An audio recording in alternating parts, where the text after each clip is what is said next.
Hello to everyone watching at home. My name is Laura Day. I'm with St.Ation, and today I'm joined by Leonie Malin, hoping to become your next Director of Education. In the next 10-15 minutes, I'll be asking Leonie a few questions about her manifesto and the person behind it to help you decide who to vote for later this week. So with introductions over, let's get started with a couple of questions about your manifesto. So first of all, we've got to start with it. COVID has affected everything in our lives, but how has it affected your manifesto?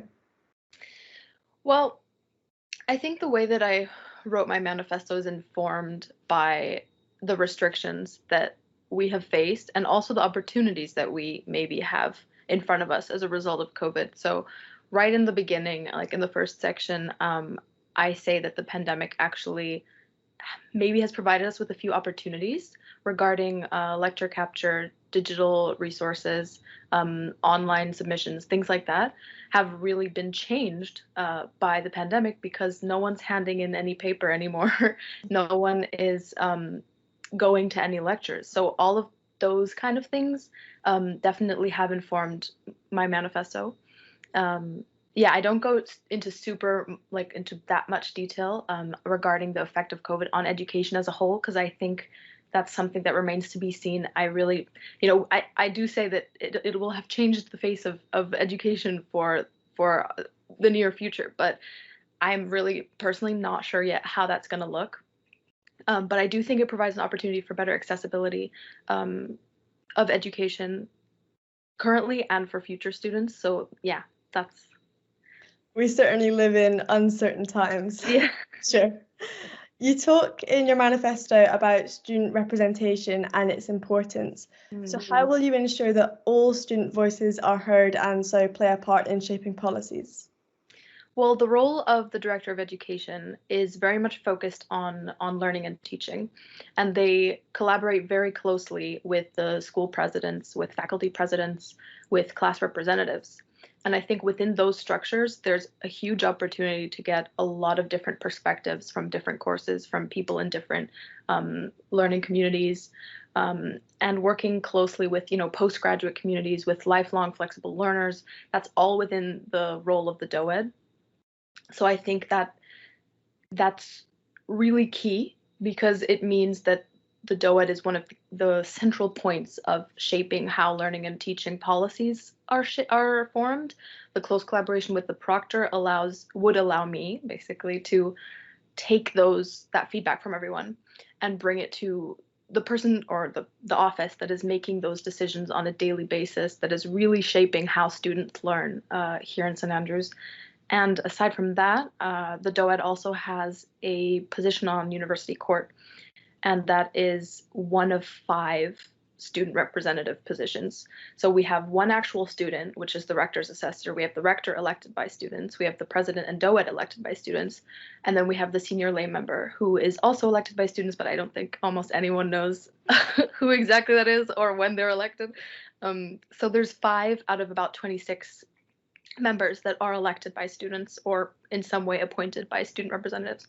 And I think that is also a role that has been quite underemphasized. I wrote that in my manifesto as well, because it is a place where a lot of decisions are made about St. Andrews, about students' experiences at St. Andrews, about how we learn, how we approach certain issues that affect people's lives more than they realize. And most people don't really know about that role. They don't really know what court is for, who's on it. I barely know like some of the 15 people that are making decisions, like aside from the principal, the proctor, and maybe the rector, it's really difficult to know. But it's really important for academic representation and just representation in general. You also mention employability in your manifesto, and that's an area which has been particularly affected by the pandemic. So what practical measures would you put in place to ensure that students could get the most out of the career service at St. Andrews? So the collaboration with the Career Center and collaboration with SEED is a little bit more in the remit of the Director of Student Development and Activities.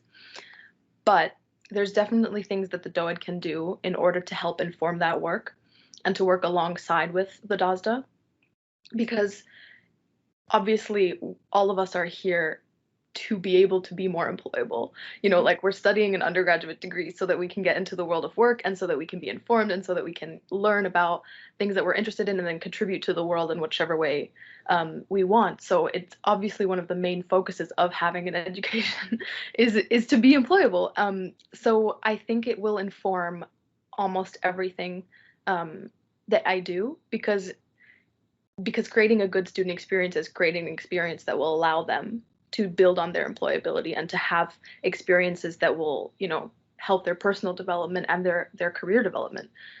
So practically, I think that translates in a few different ways because at the moment, school presidents and class reps have done quite a bit of work in order to make careers events more accessible to students in their schools. There has also, there's a careers working group, I think somewhere there's widening access working groups. So I'm pretty sure that the DOED is on a lot of those, not every single one, but will be on them. So I think that's really the main point of contact that I would have in order to bring, anyone's ideas, anyone's needs to those spaces. Yeah, but I'd really love to work with the DOSDA on careers development and yeah. Okay, great. You mentioned your manifesto, your experience, which you think makes you an ideal candidate for this position. So how does your experience as a class rep and your role on the Environment Subcommittee prepare you for the role of Director of Education? That's a great question. So I was a class rep in my first and second year. So it's been actually like 2 years since I was a class rep. One of the reasons, and I said this in another interview, one of the reasons that I didn't want to be a class rep for third and fourth year was because I didn't feel like I was having as much of an impact in that role as I could. I didn't feel super supported by the structures, even though feedback was definitely taken by the school. I didn't feel like I could like that role was allowing me to achieve what I really wanted to in terms of community change in St. Andrews and student representation. So I kind of explored other roles, and then for the last 2 years I've been in the Environment Subcommittee and more integrated into the Students Association. So I feel like the breadth of like involvement that I've had, involvement with student newspapers, involvement with like different societies, Sustainable Development Society, Rectors Committee as well. I think all of those have kind of fed into how I see St. Andrews now and how I see opportunities for like different change in different channels. I don't know if that makes sense, but there's a lot of different ways in which we can represent students and ways in which we can make change. And I feel like being the DOED, having all of those is going to be really valuable. And I do acknowledge I haven't been a school president, and I know many past DOEDs have. And they'll come at this from a different perspective and a bit more integrated into, the school president's forum, education committee, and in those structures. But I do feel like I can add something there. I will be on a learning curve, but I do have a lot of different experiences that I think will contribute to, doing what I can to continue the work that current DOEDs and past DOEDs are doing, and build on it. That's really what I want to do. That's great. So now that we've delved a little bit deeper into your manifesto, it's time to find out a little bit more about you, the person behind the politics. So first of all, what inspired you to run for Director of Education? It's partially actually because of the pandemic that I'm running, because I mean, even though it's uncontested, I still feel like it's still important to say why I'm running. And the reason is kind of that in the past year, I have gotten a lot more, I guess I've had a lot more time to reflect on what I want from St. Andrews and what I want from my whole experience here. As a fourth year, it's sad to say, but we won't be getting the same type of end to our year that we normally would have. And in the past year, I've just become a lot closer to a lot of campaigns that have run in St. Andrews, and since my first year I've been really involved, but in this year I feel like it's been different, and it's inspired me more to stay on and to be able to build on kind of the things that I've seen that are happening, and that after COVID I hope will grow and flourish and change a lot more. And I really do want to build on the opportunities that, even though it sounds silly to say that the pandemic has like given us opportunities, but I do want to be able to come out of this crisis situation in a positive way, in a way where students will actually be better off than they were before, because there are so many issues that are affecting our education and in a negative way. And I don't want the pandemic to be another one of those that will then worsen it in the future, you know? So there's a lot there and I could probably go on, so I'll just leave it there. But yeah. That's absolutely right. I mean, you're obviously very dedicated and hardworking, but what motivates you to work hard? Oh, great question. I don't know how to answer that. I think I've always been quite dedicated to the things that I believe in.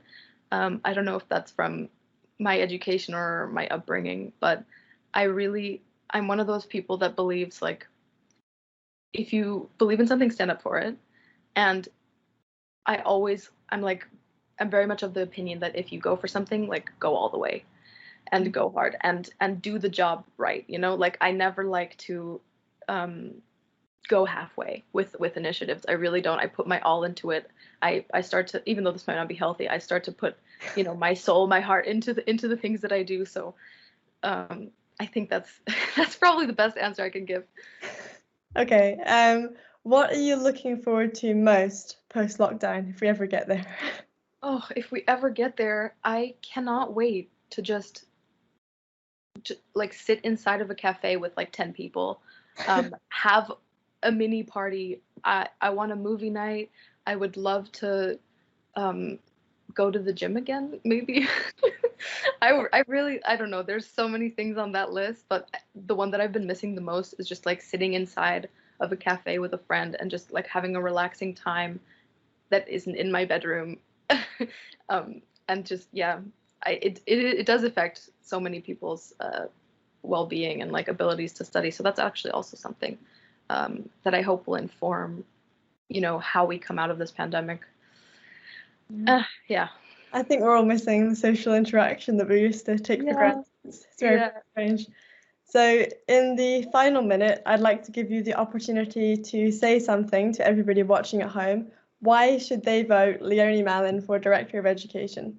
So I promise I will do a better job than Ron. That is my my reasoning. No, but really, I do think that I will be able to excel in this position, and I'm really, really excited for what a new SAB team could achieve, how we can build on the things that have been started, and yeah, really just changing the culture at St. Andrews. I'm a really big believer in using our connections and our community and our desire to create a world that's safer, that's, you know, more accessible, more inclusive, more sustainable than what we have had before. So that's really the driving force behind this. I want students to feel like they're in a world and getting an education that will really equip them for the uncertainties that we're all facing. You know, like, aside from COVID, we have so many other social issues that are, and political issues, whatever, economic issues that are really affecting the way that we live and the way that we learn in this type of world. So yeah, I come from that kind of approach. Yeah, so vote for me instead of Ron, please. I will very much appreciate it, and I will promise to do my absolute best to represent you in every way that it can. And with that, I'd like to thank Leonie Malin very much for participating in this interview. I wish you the very best of luck with your campaign. Thank you so much.